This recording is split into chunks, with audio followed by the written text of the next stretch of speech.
Alright everybody, this is not a pleasant video. It's the most serious thing that we've heard.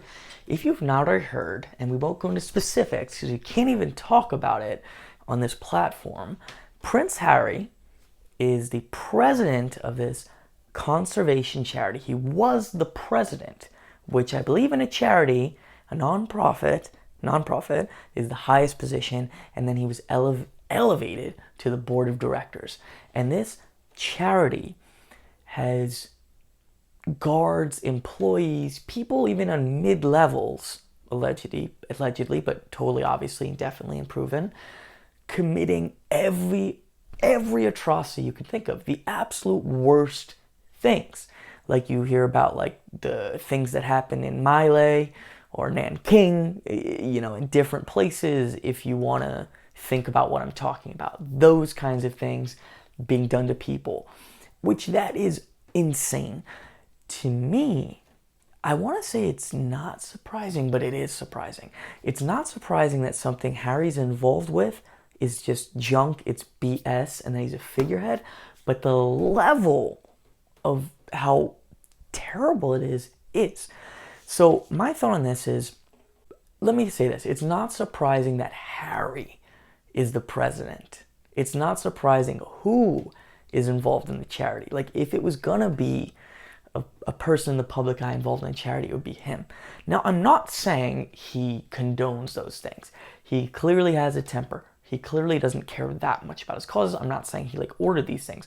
But what I am saying is he's a guy, him and his wife, who is all about image. So to him, this whole Africa thing is about he's a savior and he's competing to be better than his brother and he wants to be told that he's the best. I mean, all of his Africa documentaries, it's like he's the savior, everyone's dancing around him, and it's clear that him and Meghan, in anything they do in Africa or with people from Africa, they are much more important than them. And it's like, if they did that elsewhere, it just wouldn't even make sense. Just like, why are you treated like you're a deity? So they use the people of Africa. They use Africa. And they use it just to elevate their own station. So it makes sense to me that he's involved in a charity that clearly is horrendous. Clearly there's not oversight. Clearly he can't care that much. Because at the end of the day, something that's really bad about sometimes the modern culture, there's a really interesting book by Nassim Nicholas Taleb, if any of you have read it. It's called Skin in the Game. And I love that concept. The idea is people can profit from things or be in charge of things, but they don't have skin in the game, meaning that they don't lose when things go wrong.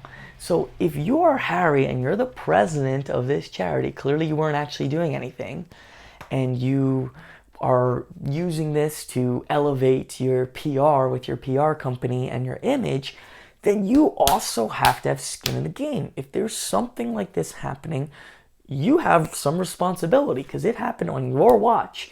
You're the leader, right? Like it can't be this imbalance. It can't be, oh, look at me, I'm Harry, look at me in Africa, people worship me because we forced them to, and look at Meghan pretending to put a well in, and we're great, we're philanthropists, and then say, oh, these bad things are happening, well, we had nothing to do with that. No, you can't do that. You can't just go take credit for the positive, which you have nothing to do with, and then sweep this under the rug.